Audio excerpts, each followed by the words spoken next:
Allahu, Allahu, Allah. Sisters, we're in Tanzania, a small island called Pemba, and behind us is a borehole that we did with our monthly Sadaqah project that we do every month.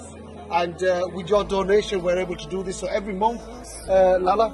Alhamdulillah, like it says, every month, okay, whether it's £1, £10, £100, subhanallah, this is where your donations go, and this is where your barakah will go, and Allah subhanahu wa ta'ala bless you, your family, your loved ones, and your intentions for your loved ones who have passed away, inshallah.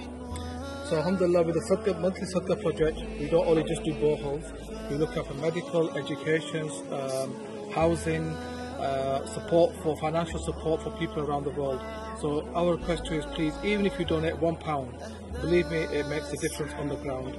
So please keep donating and keep subscribing and pass on the word to different people to encourage them to donate £1 Sadaqah or whatever you can afford, inshallah, every month.